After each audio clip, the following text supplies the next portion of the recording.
Hello everyone, আসসালামু আলাইকুম। চলে আসলাম ঈদ শপিং ব্লগ নিয়ে। আসলে ইভানার আর আমার কেনাকাটার শেষ নাই।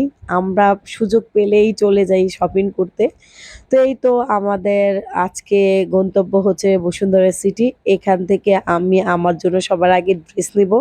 কারণ আমার জন্য এবার অনেক কিছু কেনা হয়নি। মানে তেমন কিছুই কেনা হয়নি। তো এই তো আমি আমার জন্য ড্রেস দেখতেছিলাম। পরে মনে হইতেছে যে ইলাইনার জন্য ইনফিনিটির থেকে একটা সুতি ফ্রক নিয়ে যাই। ও পড়লে ভালো লাগবে।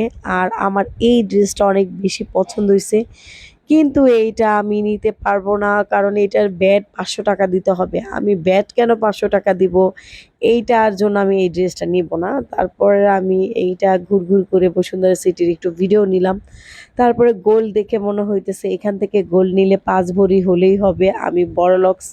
তারপরে ইফতারির পর আমরা চলে গেলাম সীমান্ত স্কোয়ারে। আর দীপা এর আগেই আমাদের সাথে জয়েন হয়েছিল। এরপরে আমাদের সাথে আবার সোনিয়াও এড হলো। মানে আমরা ৪ জন হয়ে গেলাম দূর থেকে। তো এখন আমি সীমান্ত স্কোয়ারে ঘুরে, ঘুরে দেখতেছিলাম। আমাদের ড্রেস আগে থেকেই সিলেক্ট করা ছিল, সেটাই আমরা নিবো। ইভানার জন্য, দীপার জন্য, আমার জন্য, সোনিয়ার জন্য। তো এই তো নিলাম। নেওয়ার পরে এই ব্ল্যাক কালার শার্টটা চোখে পড়েছিল, আমার ভালোই লেগেছিল। কিন্তু ব্ল্যাক কালার শার্টটা যত সুন্দর তার চেয়েও বেশি সুন্দর হচ্ছে প্রাইসটা। পরে ইভানার জন্য এই যে এই ড্রেসটা দেখতেছিলাম। ইভানার জন্য ড্রেস দেখতে, দেখতে ক্ষুধা লাগছে। এখন আমরা এখান থেকে জুস খাবো।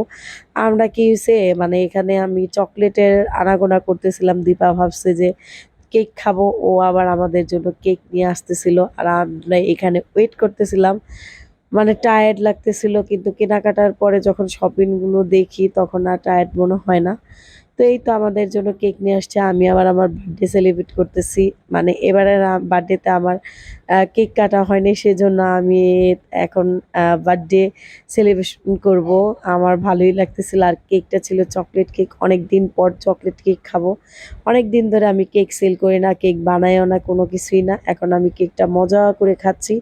নিজের কেক খেতে, খেতে এখন একঘামি হয়ে গেছি। এখন এই কেকটা অনেক বেশি মজা ছিল। তো আমরা এখন জুস খেতে, খেতে চলে যাব বাসায়। আর জ্যামে আটকা পড়ছি। তো এখান থেকে আমার ওই যে আড়ং-এ টানতেছে, মনে হইতেছে মনে আয়, আয়, আয়।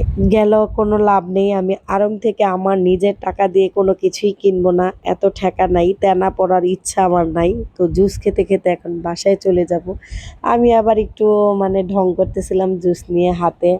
তো ভালোই লাগতেছিল। এর মধ্যে আমরা দুষ্টামি করতেছিলাম। আর ওই যে দীপা উকি ঝুঁকি দিচ্ছিল। তো আমাদের শপিং ব্লগটা কেমন হয়েছে কমেন্ট করে জানাবো। আল্লাহ হাফেজ।